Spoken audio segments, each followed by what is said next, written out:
My husband and I were celebrating our anniversary at a fancy restaurant when his mom stormed in, slammed her purse on the table, and said, "Thought you could leave me out?" My husband got up to hug her. I took a deep breath, stood up, and said, "You two carry on. I'm stopping here." We were supposed to be celebrating our anniversary, 5 years of marriage, one glass of wine in, and then she showed up. Nora, his mother. Red lipstick, loud scarf, full volume. "Why wasn't I invited?" she snapped, standing in the middle of the wine bar like it was her own kitchen. Paul didn't even look surprised. Just stood up and pulled out a chair. "Sit, Mom. It's fine." That moment, it cracked something wide open. I didn't say much, just gathered my coat, nodded once, and walked out while the waiter was still holding the bread. That was the night I realized I was married to both of them, and I was always going to come second. The truth is, this wasn't new. Nora had always been involved.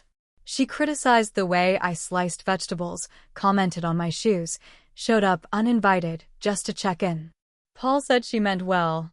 She's old school. It's just how she is. But it wasn't just Nora. It was Paul too. The way he handed her power and called it peace. For years I tried, really tried. But that night, something shifted. And once it shifted, it didn't go back. Not this time.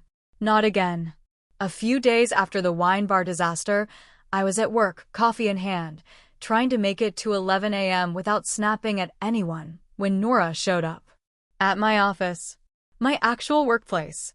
She waltzed in like it was Sunday brunch, handed me a Tupperware container, and smiled with her two white teeth. "I made Paul's favorite. He says your store-bought meals give him heartburn." My manager looked over. My coworker, Jen, raised an eyebrow. I just stood there, stunned.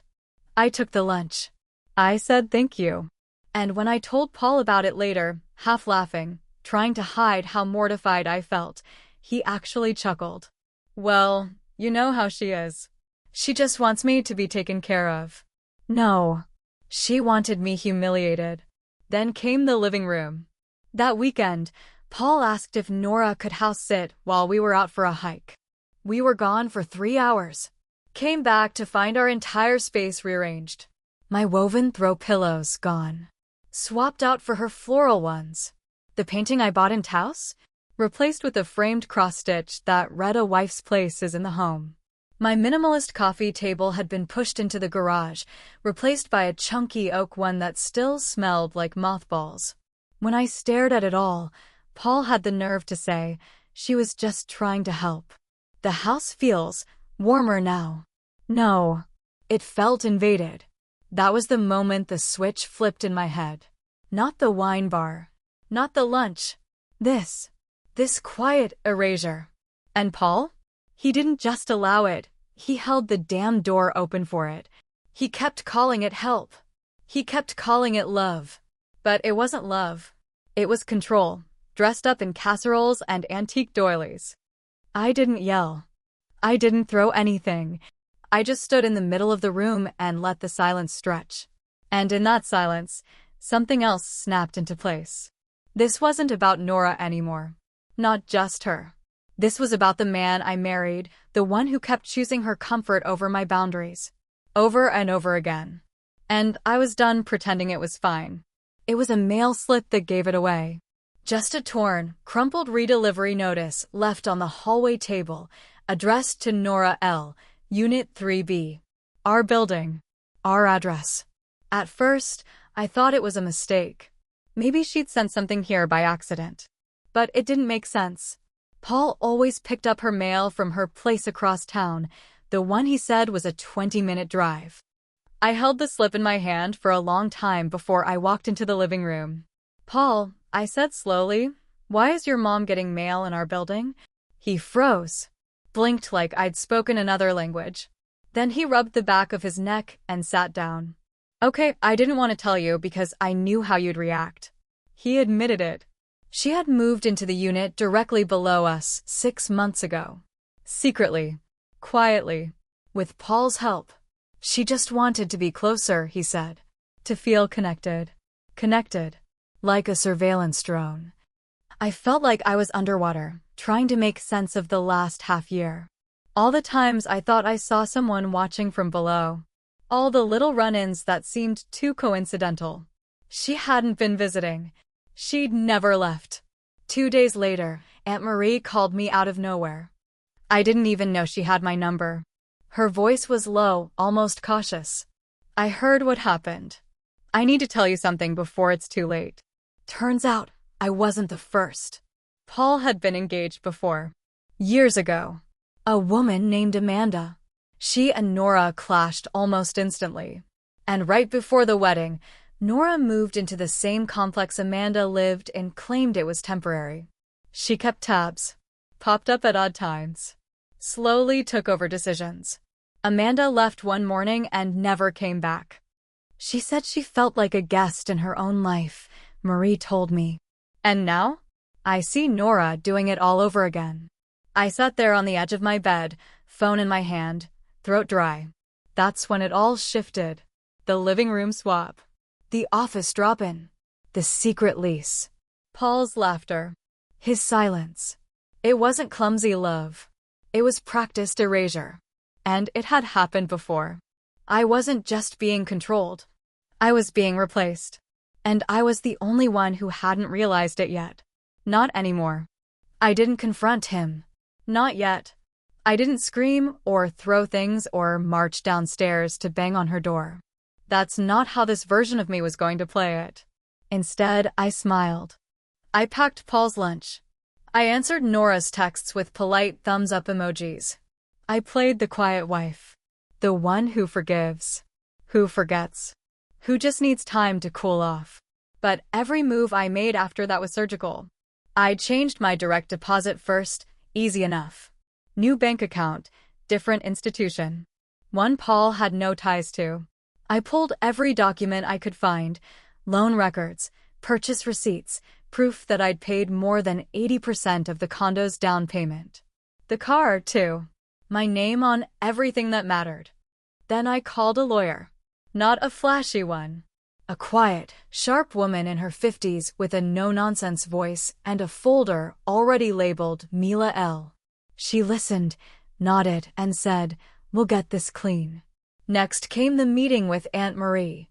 We sat outside at a small cafe near the plaza. She brought a stack of papers, old family records, trust information, handwritten notes from Amanda, Paul's ex. She left it all with me, she said. Just in case Nora did this again. And here we were. I started documenting everything. Nora's surprise visits. The rearranged decor. The unannounced drop-offs. I even took photos of a casserole she left on our doorstep with a post-it, "Feed him well." I logged it all. Labeled folders. Dated entries. Digital backups. Meanwhile, Nora was in full performance mode. She'd drop by with houseplants. Homemade soup. "I just wanted to check on Mila," she'd tell Paul, her voice dripping with concern. "She seems distant lately." Paul lapped it up. Told me Nora was trying. That she just wanted to be included. That I needed to stop being so guarded. I nodded. I said okay. Then I called the locksmith. Got a quote. Lined up a moving van. Chose an apartment across town with a south-facing window and no elevator. Nora's knees wouldn't make it up the stairs. Everything was in motion. They thought I was folding. That I was worn down. But I wasn't folding. I was loading the deck. This wasn't surrender. This was a calculated, quiet exit. And I was just getting started. It started with a knock at my lawyer's office door. She looked up from her laptop, frowned, and handed me a manila envelope that had just been delivered by courier. My name scribbled in Paul's handwriting on the front. Inside, a thin stack of papers. A note in his voice, just a simple settlement. Makes things smoother for everyone. But the top sheet said it all. Quitclaim deed. He was trying to transfer my interest in the townhouse. Not to himself. To Nora. My chest went cold. I handed it over without a word. My lawyer flipped through each page. Quiet. Calm. Then she looked up and said, "They almost got you." Almost. Within 48 hours, we filed to freeze the title, launched a fraud alert on the property, changed the locks again. That same night, I filed for a temporary restraining order. I didn't hear from Paul. Not right away. But Nora? She lost it. 3 days later, she was standing outside my new apartment building, arms crossed, screaming my name like a witch at the gates. You think this is over? You think you can erase me? Neighbors peeked through their blinds. A delivery guy actually turned around mid-step. I didn't go outside. I didn't yell back. I just called the cops.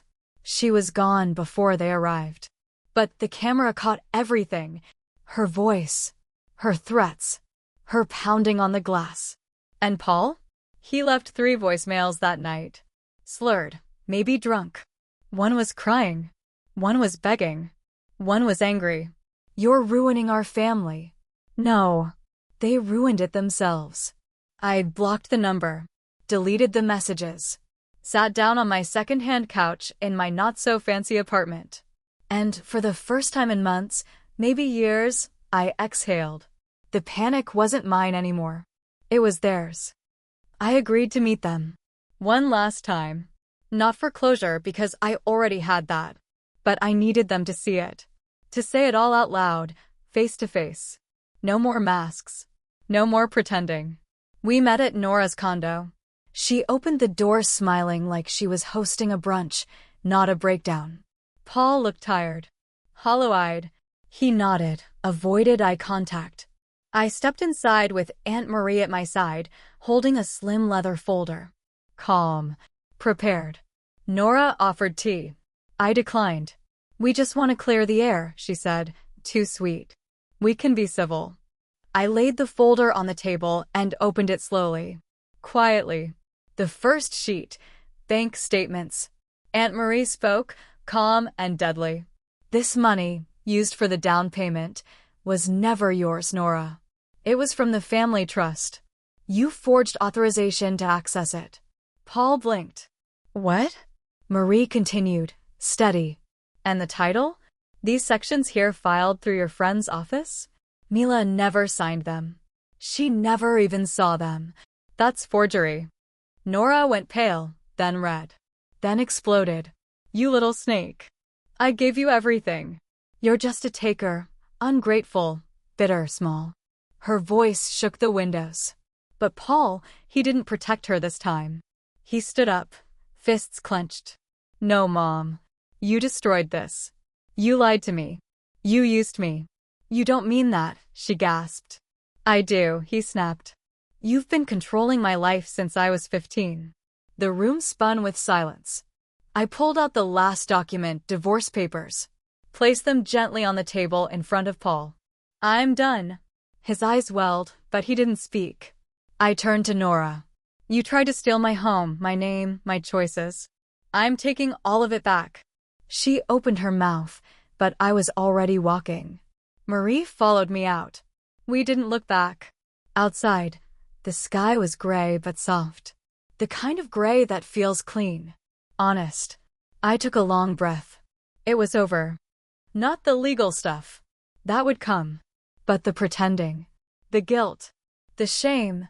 All of it over. And I wasn't the girl who begged anymore. I was the woman who walked away. A few weeks passed. The kind of time that stretches slow and strange after a storm. I had just gotten home from work, my new job, remote, creative team out of Denver, when I saw his name pop up. Paul. The message was short. Just a photo of the townhouse. Empty. Hollow. I just wanted peace, he wrote underneath. I stared at the screen. Not angry. Not sad. Just done. No reply. I closed the message and slid my phone face down on the counter. Peace doesn't come from silence. It comes from honesty. From hard choices. From walking away when someone won't stand beside you. Aunt Marie called that night. Just to check in. Her voice was calm, but steady. Nora's being investigated, she said. State's following up on the forged title and the trust misuse. She sounded tired, but resolute. She dragged everyone down with her, including him. Apparently, Paul had moved back in with her. Back into the same two-bedroom condo she bought decades ago. Full circle. I didn't ask more. I didn't want more. What could he even say at this point? Sorry I picked her again? Sorry I tried to trick you into signing your life away? He made his choice. More than once. And now he gets to live with it. Me? I was living too. But differently. My apartment was small but mine. Quiet but peaceful. I planted basil on the windowsill. Bought new bedsheets in a bright rust color. Started painting again. Joined a weekend hiking group, even though I hated early mornings. I smiled more. Every once in a while, I'd hear from someone who still spoke to Nora. Apparently, she was telling people I stole from her. That I manipulated Paul. That I had lawyers in my pocket. Let her rewrite the story in her head if it helped her sleep. Meanwhile, I slept fine. Some days I still got texts from Paul. Little ones. A memory. A joke. A link to a playlist. I never responded. He wasn't reaching out for closure. He was reaching out because he still hadn't found peace. And that wasn't my job anymore. I wasn't his fixer. Or his buffer. Or his apology to the world. I was just Mila. And I had finally become real again. On my own. For myself. From a safe distance, I watched their world collapse. And I didn't feel bad. I felt free. 6 months later, I live in Seattle. Different air. Different rhythm. Mornings start with fog lifting off the sound and end with me curled up next to my rescue dog, Juniper, in a sunlit apartment that smells like cedar and sage. It's small, top floor, just 1 bedroom, but every square foot is mine. My name on the lease. My plants in the windows. My music echoing off the walls. I work remotely now for a sustainable interior firm. We redesign homes for people who actually want peace in their space. Imagine that. No drama. No power plays. Just warmth and light and intention. Sometimes, in the quiet, I think about that old townhouse. The way I used to tiptoe around my own life. How often I second-guessed myself. Apologized for taking up space. I don't do that anymore. I hike on weekends. Volunteer at a local garden. I paint again even if no one sees it. I say no without explaining. I eat breakfast for dinner. I sleep through the night. And I tell my story now. Not for pity, but for power. I say it straight without flinching. They tried to steal my space. I reclaimed it, and everything after. People always ask what changed. I say nothing and everything. The truth is, the worst thing that ever happened to me gave me back my voice. And I stopped asking for permission to use it. Paul? Still back in Santa Fe. Probably still sending those late-night texts I don't answer. Nora? Last I heard, she's laying low while the property investigation crawls through the courts. Aunt Marie says I'm lucky I got out when I did. I don't think it was luck. I think it was choice. Repeated, painful, quiet choice. To walk. To stay gone. To start over. I didn't burn it all down. I just stopped watering what was already dead. Now, my life blooms on my terms. My shelves hold books I love. My kitchen is stocked with things I picked, not things gifted with strings attached. The door stays locked unless I open it.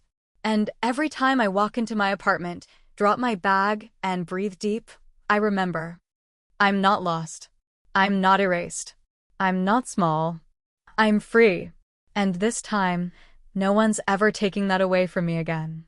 If someone consistently disrespects your space, physical or emotional, they're showing you exactly where you stand. In today's world, protecting your peace isn't selfish, it's survival. Set boundaries early. Trust your gut. And remember, love that demands silence, sacrifice, or shrinking isn't love. It's control dressed as tradition. Walk away. Reclaim your space.